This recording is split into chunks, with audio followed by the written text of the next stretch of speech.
yang masih single, yang banyak khawatirnya ketika akan menikah, khawatir kurang, khawatir nggak dapat ini, nggak dapat itu kan pikiran kamu saja sekarang. Nikah aja belum sudah mikirkan seperti itu. Kamu jangan banyak khawatir, karena hukum single beda dengan hukum rumah tangga. Badminton double aja beda dengan single. Jadi ketika antum suasana single, pemikiran single jangan dibawa ke pemikiran rumah tangga, karena konsep kehidupan manusia ketika single dia akan beda karunianya ketika dia telah berumah tangga dalam kehidupan. Allah itu adil. Tidak mungkin rahmat Allah diturunkan serupa. Anak kecil beda dengan yang telah dewasa. Bukankah Anda memberikan jajanan pada anak TK beda dengan anak SD? Bukankah SD beda dengan SMP? Bukankah SMP beda dengan SMA? Bukankah SMA beda dengan kuliahan? Itu single. Anda saja sudah memberikan sesuai taraf keadilan, apalagi Allah yang maha adil. Jadi rezeki Anda ketika diturunkan saat Anda single, itu akan beda ketika Anda telah berumah tangga. Lain. Gak percaya? Cepat nikah. Ya Allah, hamba sudah berikhtiar menunaikan apa yang telah Engkau tetapkan. Hamba ingin terbebas dari yang haram, ya Allah.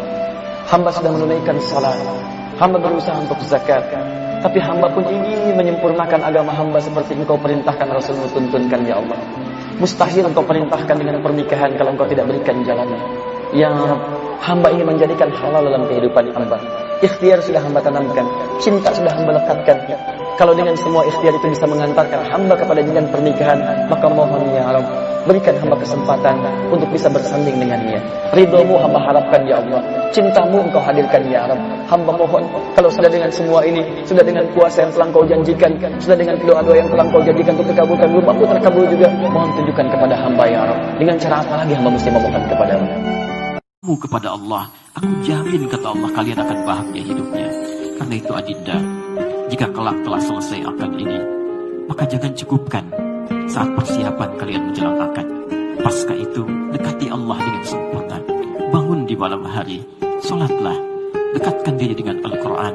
Tiada keindahan bagi pasangan ketika suami dapat kemudian menjadi imam, istri kemudian jadi makmum di belakang, lalu suami kemudian berdoa, istri mengaminkan, mencium tangannya, dan sejak saat itulah kemudian bentangan kasih Allah diberikan kepada keduanya. Sungguh banyak gelar didapatkan manusia, tapi tidak jarang tak mampu menyelesaikan persoalan kecil di rumah tangga. Tapi banyak persoalan besar yang justru dientaskan dalam hempasan sejadah. Untuk itulah setelah ini, sekali lagi, dekati Allah, tingkatkan ketakwaan, dan pesan Al-Quran tegas, dengan itu akan dilimpahkan samara yang diidamkan. Nikah itu awal ayatnya disebut ayat. Silahkan, Quran surah 30 ayat 21. Wa min ayatihi. Di antara tanda-tanda yang mendekatkan seseorang kepada Allah. An khalaqala. Yang kedua, niatkan untuk ibadah. Kemudian nanti ada turunan dalam hadis Nabi dengan 4 kualifikasi. Tunkahul mar'atu li arba'in. Perempuan dinikahi atau antum mencari perempuan, mencari laki-laki karena 4 hal. Hati-hati karena 4 hal. Motifnya kadang limaliha, karena urusan hartanya. Lijamaliha, karena parasnya. Ya, kemudian linasabiha, karena urutan latar belakangnya. Tapi lidiniha itu yang paling utama, karena ketakwaan dan agamanya. Fadfar bidzatid dini taribat yadak. Kalau ada yang bagus agamanya, maka utamakan itu, maka Anda akan beruntung dalam kehidupan. Ya, tapi sekali lagi boleh menyebutkan nama jika memang syarat-syarat itu sudah antum siapkan, antum memenuhinya, silahkan berikhtiar kepada Allah, dan dengan catatan dia bukan istri orang lain. Ustaz, saya tahun depan mau menikah.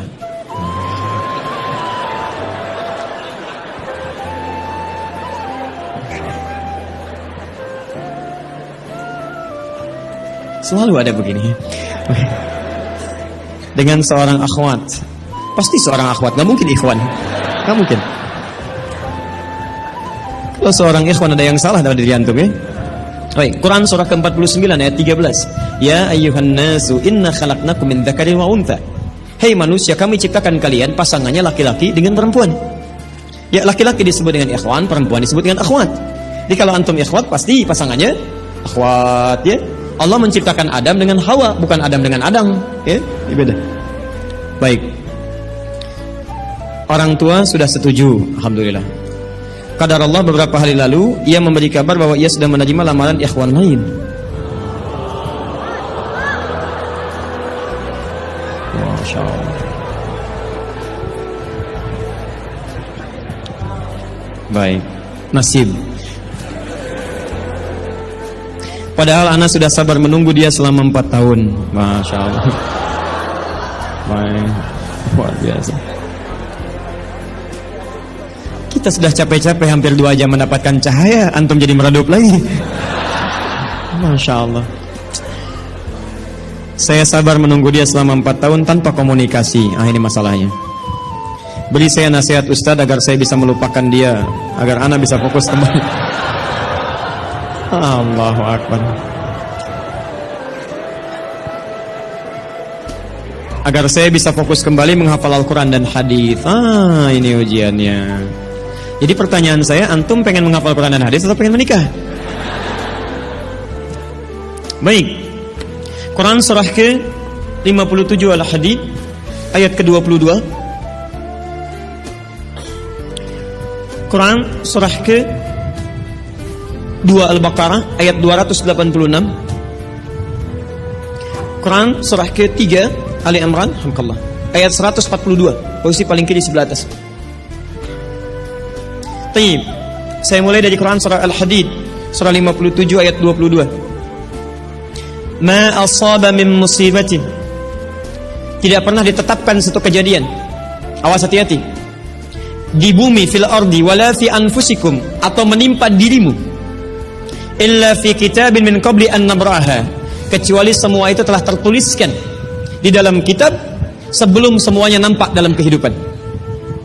Ayat ini ingin memberikan gambaran bahwa semua kejadian-kejadian yang terjadi di muka bumi ini, termasuk dalam terkait aktivitas kita, termasuk dalam pencarian jodoh kita, semuanya telah tertuliskan, diatur oleh Allah Subhanahu wa taala.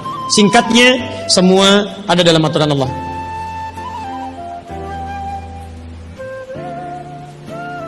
Fokus. Lihat, Allah telah mengatur si fulan hidup sekian, meninggal sekian, rizkinya sekian, jodohnya akan mendapatkan sekian. Sebagian tidak bisa diikhtiarkan seperti ajal nggak ada ikhtiarnya. Anda tidak bisa ikhtiar untuk bisa menunda atau mempercepat ajal, langsung nggak bisa diintervensi.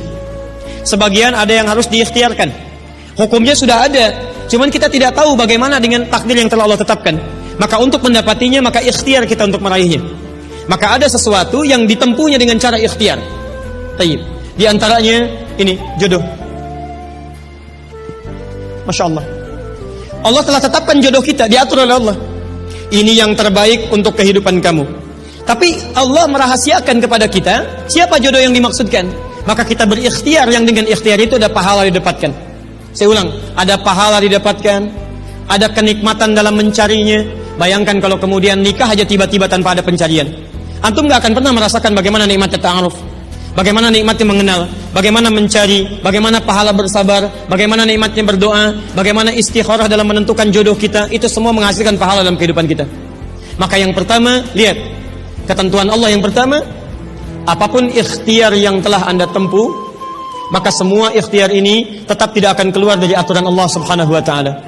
Jadi kalau antum tadi sudah menunggu selama 4 tahun tanpa komunikasi, Masya Allah, sudah siap melamar, tiba-tiba Masya Allah dibalap oleh orang lain, kalah.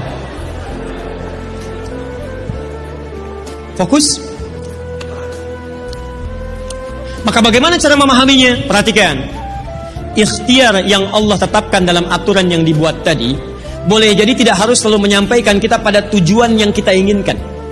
Karena aturan Allah itu ketika ditetapkan akan bersanding dengan maslahat bagi kehidupan kita yang menjalaninya. Ingat ini ya, ingat. Aturan Allah ketika menetapkan, fulan rezeki kamu sekian, fulan fisik kamu begini, fulan jodoh kamu si fulanah. Ketika Anda menempuhnya dengan ikhtiar, tidak harus kemudian Anda meraihnya sesuai dengan keinginan Anda. Contoh, maaf, Anda ingin misalnya sekolahnya ke ITB, Anda ikhtiar juara satu. Begitu tes di ITB tidak lulus, lulusnya ke IAIN. Misal, harap-harap ke ITB, masuknya ke IAIN. Harap-harap ke ITB, masuknya ke Unpad.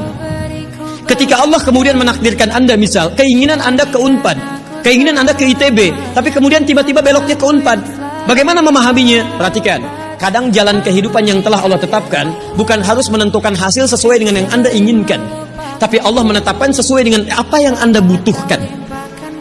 Anda ingin ke ITB, tapi apa yang Anda dapatkan di ITB bukan maslahat buat kebutuhan Anda. Maka dibelokkan oleh Allah ke Unpad supaya Anda mendapatkan apa yang Anda butuhkan dalam kehidupan Anda. Karena Allah mengabulkan apa yang Anda butuhkan, bukan apa yang Anda inginkan. Saya ulang, Allah mengabulkan hanya apa yang Anda butuhkan, bukan apa yang Anda inginkan.